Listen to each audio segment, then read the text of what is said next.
This video is on optimization.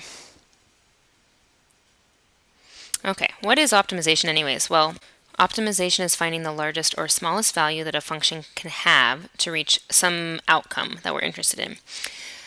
Typically, kind of one of the typical problems in calculus is finding maximum and minimum values.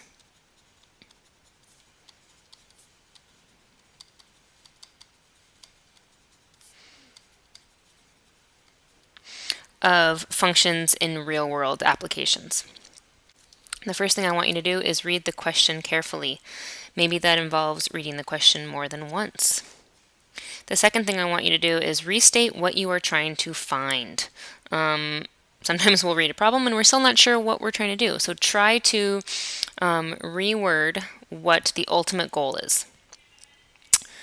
The third thing that you would want to do is state your knowns and unknowns. What do you know? What can you work with? And what do you not know? What do you need to find? The fourth thing I want you to do is come up with a plan. How are you going to approach this problem? What steps do you think you're going to take? And don't forget that adding visual elements to the problem is very helpful. Maybe that means drawing a picture, maybe that means drawing a picture of the function, whatever it may be, or a combination of those, you should do. It helps. Then I want you to actually execute your plan, and once you've executed your plan, I want you to check your answer for reasonability. Does your answer make sense in the context of the problem? Okay, so let's do a problem. Say we have farmer Jake, and he has 200 meters of fencing. With his fence, he creates a rectangular enclosure. What is the maximum area that farmer Jake can enclose with his fence? So, what I'm really interested in here is the maximum area. His perimeter is confined to only 200 meters. But there's going to be different configurations of how we reach that 200 meters of fencing in the perimeter. So what's that maximum area?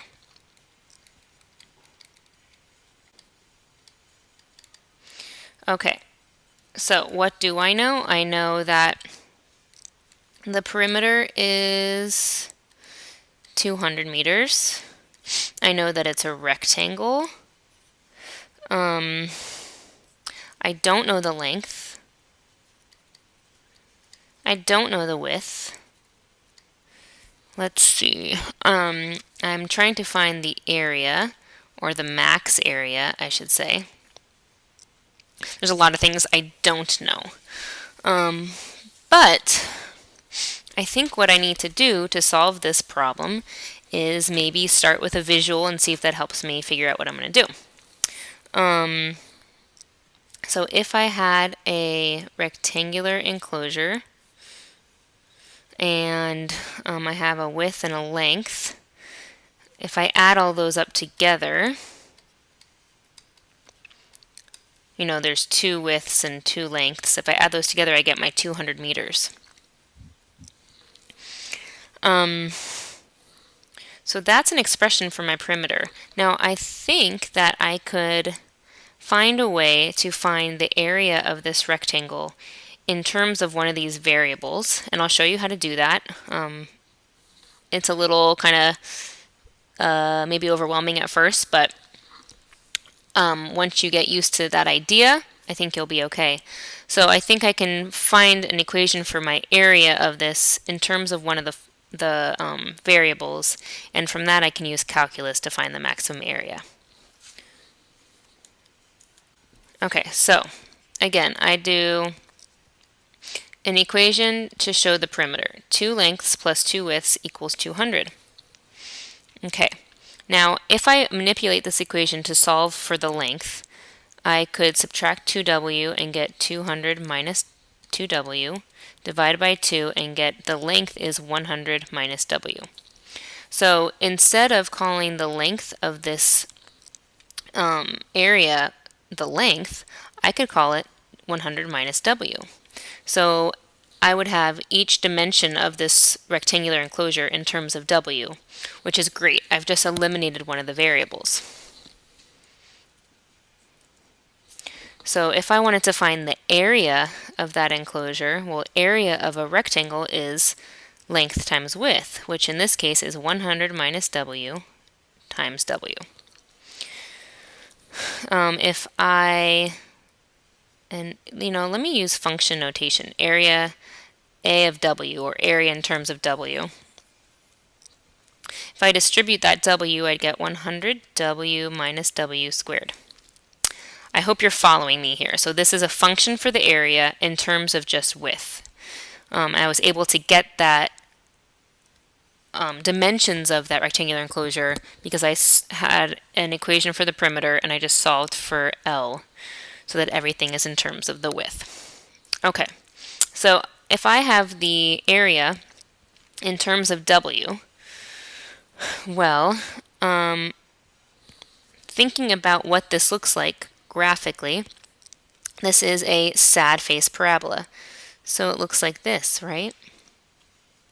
Where this is W, the x-axis is the width, and the y-axis is the area in terms of width. So if I can find this point right here, that's going to be my highest area, my maximum area. And it'll give me that sweet spot of what that width has to be to get that maximum area. So at this point, all we have to do is do some calculus. How do I find the x value of this point? And now it's the w value of this point. Well, I could just take the derivative of this function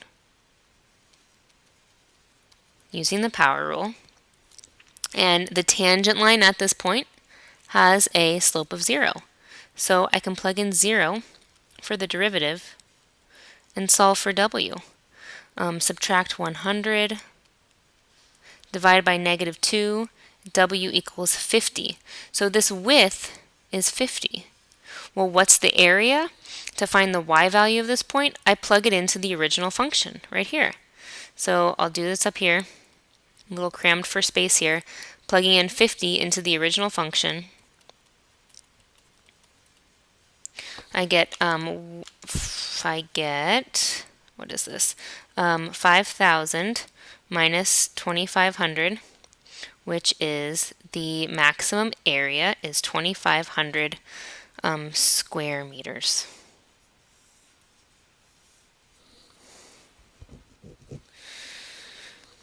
Now, is this reasonable? Yes. We can have a 50 by 50 rectangular enclosure, which would give us an area of 2,500 meters squared.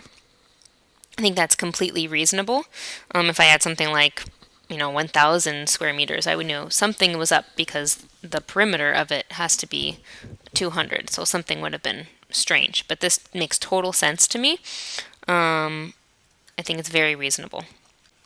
So hopefully you followed my steps somewhat. I think it's going to really sink in the more and more we practice these, and next time in class we're going to be practicing these a ton. So if you have any questions at this point, let me know. Otherwise, we will tackle lots of optimization problems later. See ya.